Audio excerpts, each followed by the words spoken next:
जय हिंद। रसिया ने यूक्रेन के ऊपर अटैक क्यों किया है, इसका कारण क्या है? दो मेजर कारण कौन से हैं? G8 से रसिया को क्यों हटाया गया है? मिन्स्क समझौता क्या है? और रसिया ने यूक्रेन के ऊपर अटैक किया हुआ है, जबकि ये दुनिया के सबसे बड़ा संगठन, शांति स्थापित करने वाला संगठन कौन सा? यूएनओ है।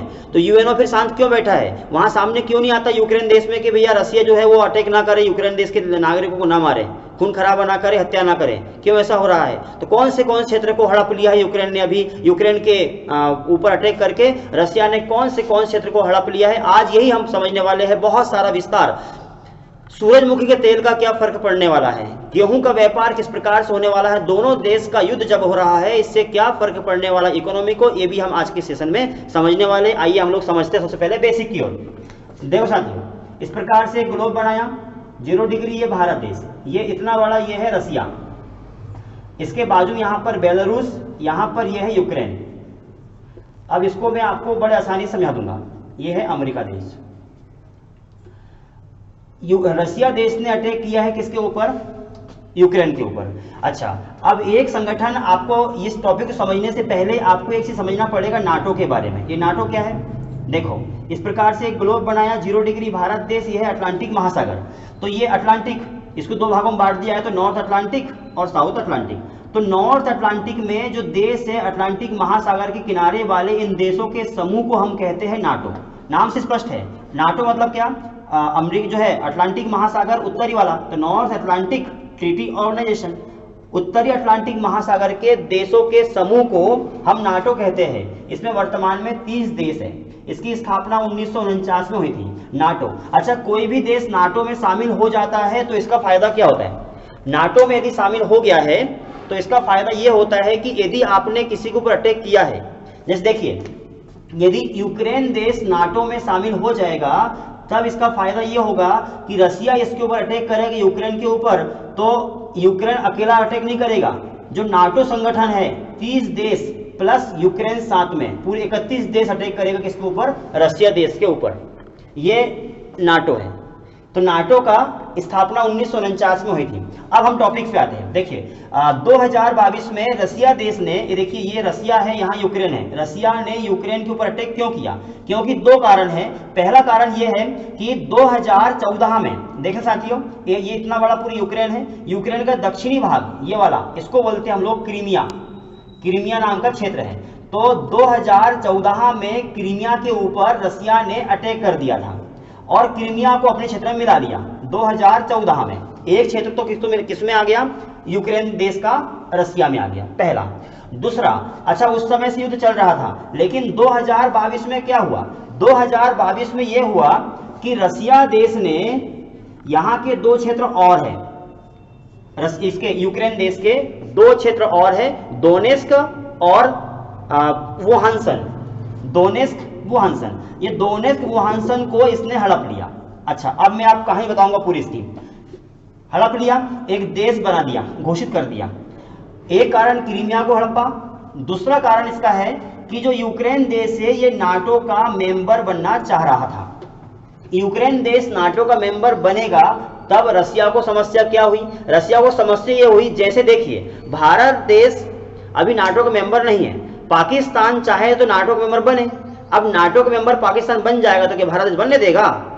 यदि भारत देश अटैक करेगा पाकिस्तान के ऊपर, यदि नाटो का मेंबर बन गया है पाकिस्तान, तब क्या होगा? 30 मेंबर नाटो के और 1 मेंबर पाकिस्तान, ऐसे 31 मेंबर फिर अटैक करेगा भारत देश के ऊपर। ये इसके नाटो के रूल्स में है। यहाँ का सैन्य संगठन है नाटो वाला। अटैक करेंगे हम अकेले, लेकिन बदले में वो अटैक करेंगे 30 + 1। ये तो रसिया देश क्यों ऐसा सहन करेगा? इससे बढ़िया है कि रसिया देश उसको नाटो को मेंबर बनने ही ना दे, यही कारण है। और क्रीमिया जो क्षेत्र है, एक कारण ये है। तो दो कारण है इसके।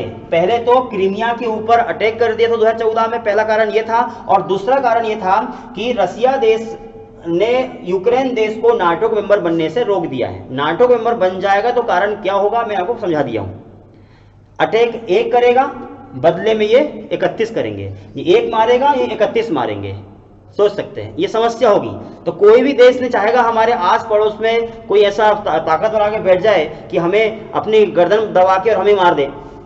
आगे देखिए अब क्या हुआ है, एक तो ये समझ में आ गया। दूसरा, यहाँ पर देखना इस प्रकार से ग्लोब 0 डिग्री भारत देश या अमेरिका महाद्वीप है और अमेरिका देश में यूएनओ की स्थापना हुई है। यूएनओ की स्थापना 1945 में हुई है। यूएनओ की जो धारा है, धारा 7 क्या कहती है? धारा 7 कहती है, आपके मन में अक्सर क्वेश्चन आता होगा कि यूएनओ शांत क्यों बैठा है? तो भैया होता क्या है, यूएनओ की धारा 7 कहती है कि कोई भी देश दूसरे के ऊपर अटैक नहीं करेगा। यदि किसी देश ने अटैक किया है तो ये यूएनओ वहां जाकर के दोनों को डांटेगा और उसके ऊपर प्रतिबंध लगाएगा, ये कहा हुआ है। तो अब आप बोलेंगे कि सर ठीक है, मान लिया कि दो देशों के बीच में आपस झगड़ा हो रहा है तो ये जाके समझाएगा, तो फिर रसिया ने यहाँ पर अटैक किया है यूक्रेन के ऊपर, मानवीय हत्या कर रहा है, तो यूएनओ क्यों नहीं जा रहा? तो धारा 7 क्या कहती है कि आप सहायता के लिए जा सकते हैं, आप केवल सहयोग करने जा सकते हैं, आप अटैक नहीं करेंगे। जैसे मान लो, सुनो मैं आपको समझाऊं, ये देखिए, ये है भारत का मानचित्र, मध्य प्रदेश, और ये है पाकिस्तान। पाकिस्तान का ये वाला क्षेत्र का नाम है बलूचिस्तान। देखो भारत देश ने क्या किया, धीरे धीरे जाकर के बलूचिस्तान को अपने कब्जे में कर लिया और बलूचिस्तान को एक देश घोषित कर दिया और हमारा नेता यहां बिठा दिया। कहां पर? पाकिस्तान के बलूचिस्तान में। और ये लेटर लिखवा दिया यहाँ के नेता के हाथ कि भैया मोदी जी देखो, हम सहयोग करने हमें आओ, क्योंकि पाकिस्तान हमें मार रहा है। तो किसने हमको बुलाया सहायता के लिए?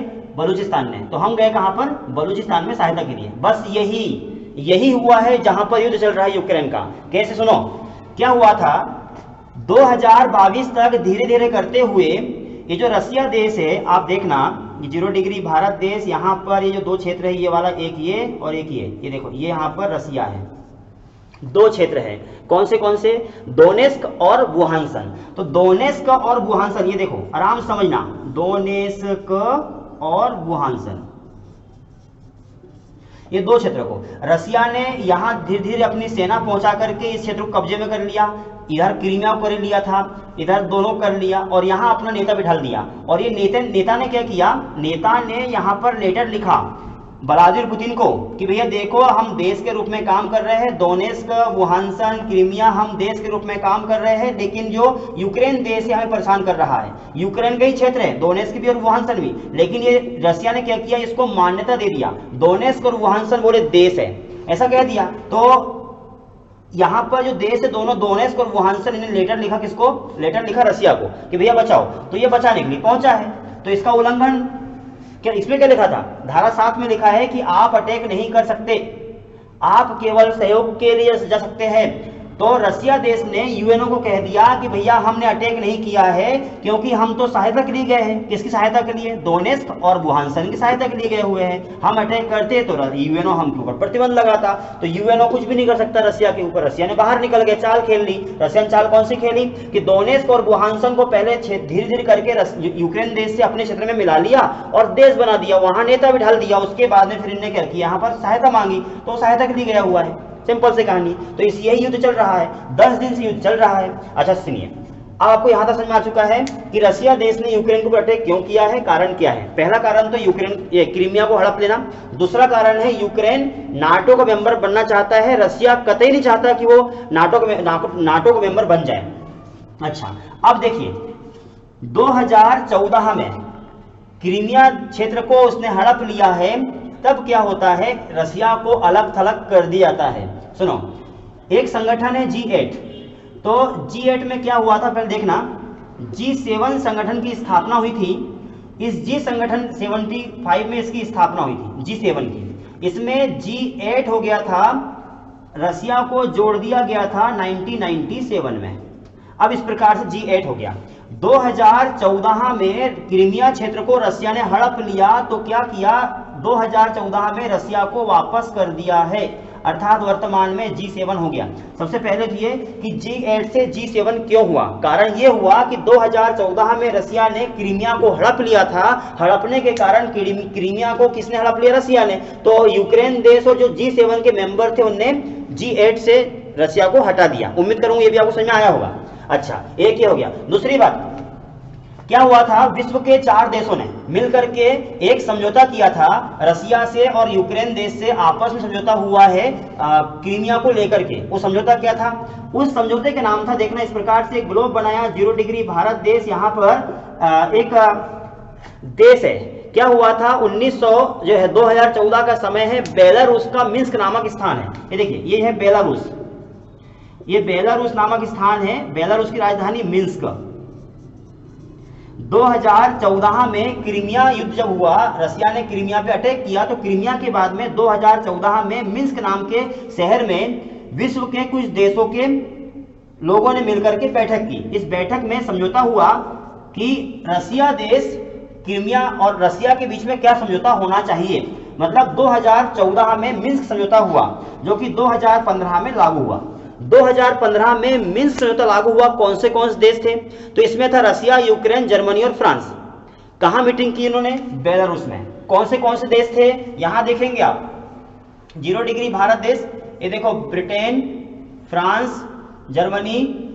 देखिए फिर से सुनना, रसिया, यूक्रेन, जर्मनी, फ्रांस। रसिया, ये फिर से एक बार देखना यहां पर आप, रसिया, ये हो गया रसिया, यहां यूक्रेन, जर्मनी, फ्रांस।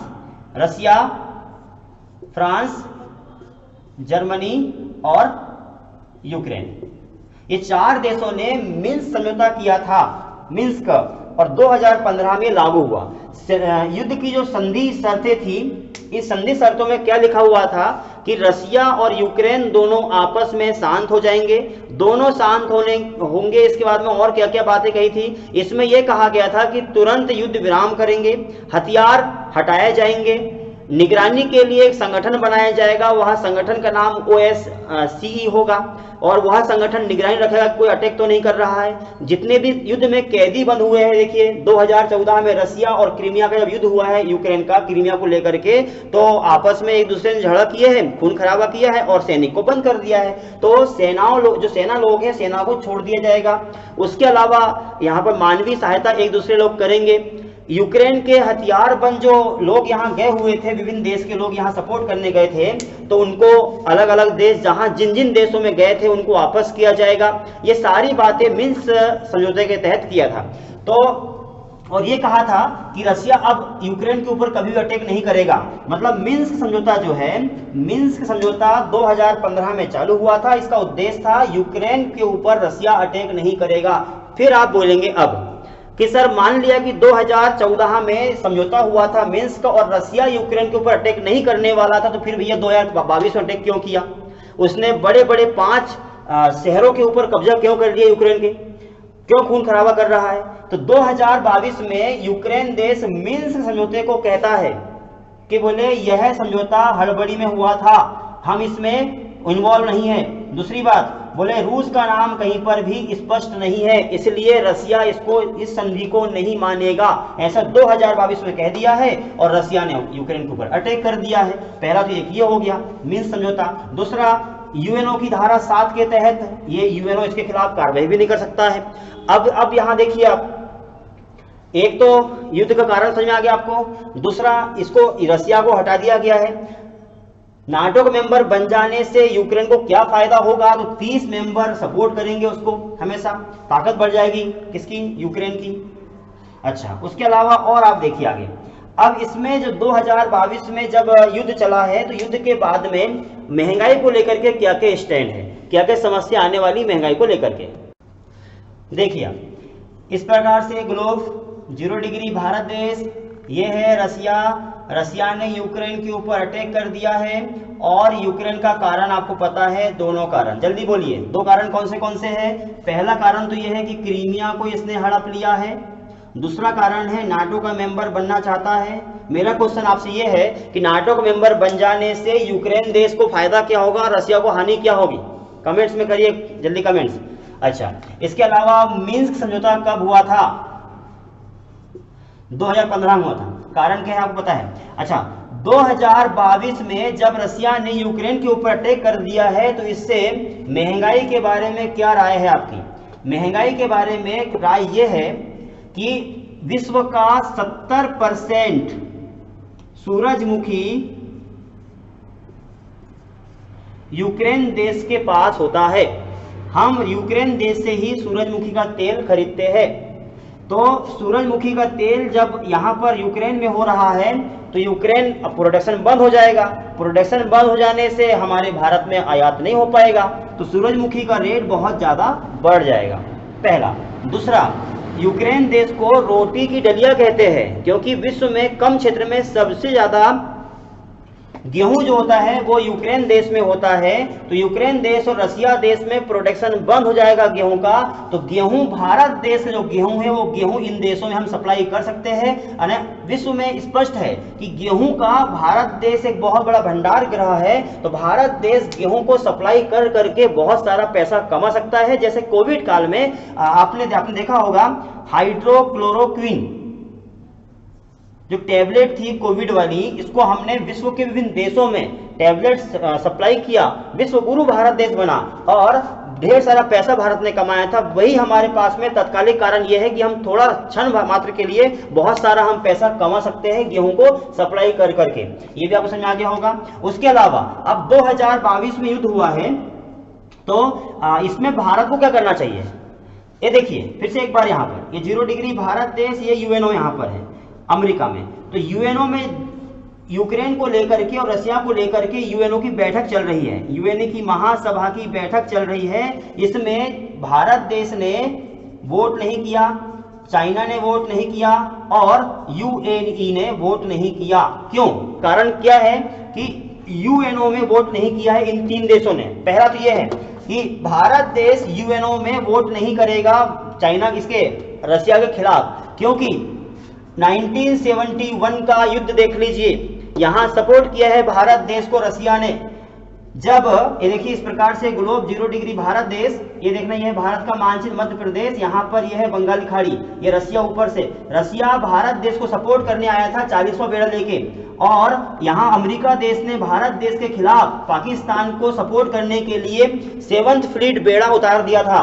और रसिया देश ने फिर यहाँ जो है रसिया देश ने भारत सपोर्ट किया हुआ था और भारत देश को पैट्राइट मिसाइल दे दिया था। बोले एक काम करो, यहाँ पर अलार्म वाली मिसाइल पैट्राइट मिसाइल थी, यदि रसिया देश जो भारत जो कौन सा देश अमेरिका देश यदि अंदर घुसता है तो इसको यही ध्वस्त कर देगा।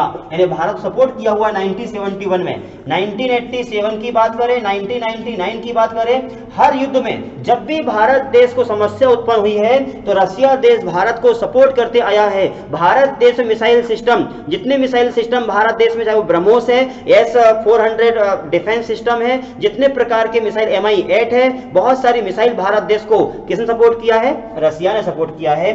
इसीलिए भारत देश रसिया के खिलाफ नहीं बोल सकता और अमेरिका के खिलाफ भी नहीं बोल सकता, तो करे तो क्या करे, और दोनों देश आपस में लड़ रहे हैं, अब क्या करें। तो भारत देश को ऐसी स्थिति में क्या करना चाहिए, जैसे देखिए आपके यहां पर विवाह है, हमारे यहां पर विवाह है, एक के और यहां विवाह है, तो हम क्या करें, 2 दोस्तों के यहां विवाह है, तो बोले एक काम करो यार, दोनों के यहां विवाह चल रहा है, दोनों झगड़ा चल रहा है, दोनों अपन शांत हो जाओ, दोनों के यहां मत जाओ।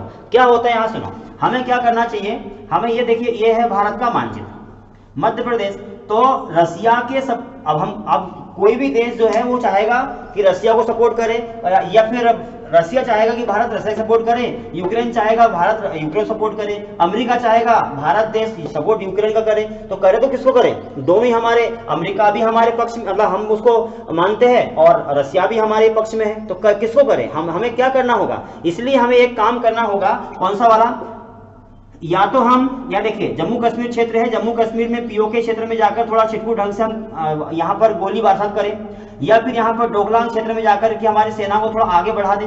ये देखिए ये बाउंड्री है, इस बाउंड्री में थोड़ा सा आगे चल जाए, 1-8 किलोमीटर तक आगे जाएंगे तो यहाँ से चाइना अटैक करेगा। युद्ध नहीं करना है, हमें छिटपुट ढंग से ध्यान भटकाना है। मतलब क्या होगा, अंतरराष्ट्रीय स्तर पर ये ऐसा स्टेमिना हमें करना चाहिए कि भारत देश थोड़ा आगे बढ़ेगा इधर तो चाइना अटैक करेगा, चाइना भी इधर थोड़ा सा ध्यान भटकेगा, इधर भी भटकेगा, और इससे फायदा क्या होगा, यदि हम चाइना को थोड़ा सा यहाँ ध्यान भटकाते हैं, क्योंकि भारत देश के बाजू में लाओस देश है, इस लाओस देश के ऊपर भी अटैक कर सकता है चाइना, क्योंकि लाओस देश के बिजली घर के ऊपर चाइना का अधिकार है, और वियतनाम के ऊपर भी अटैक कर सकता है। तो हम यदि इस समय जब रसिया यूक्रेन से लड़ रहा है तो उस समय हम इन सबका ध्यान भटकाने के लिए हम क्या कर सकते हैं कि रसिया जो है चाइना को हमारी ओर हम आकर्षित कर सकते हैं कि वो इनका फायदा उठाते हुए लाओस और वियतनाम को कहीं धोखा से उनके ऊपर हमला ना कर दे। इसके लिए हम छिटपुट ढंग से कर सकते हैं। और जब हमसे पूछा जाएगा कि भैया आप सपोर्ट क्यों नहीं कर रहे हैं रसिया का, आप सपोर्ट क्यों नहीं कर रहे यूक्रेन का। तो भैया हमारे देश में समस्या उत्पन्न हुई है, किसी भी देश की सुरक्षा व्यवस्था सबसे बड़ी जिम्मेदारी होती है, तो हमारी सुरक्षा व्यवस्था करने का हम कर रहे हैं। हमारे ऊपर अटैक कर रहा है, अटैक किया है किसने, चाइना ने अटैक किया है पाकिस्तान ने, तो हम अपने सुरक्षा में लगे हुए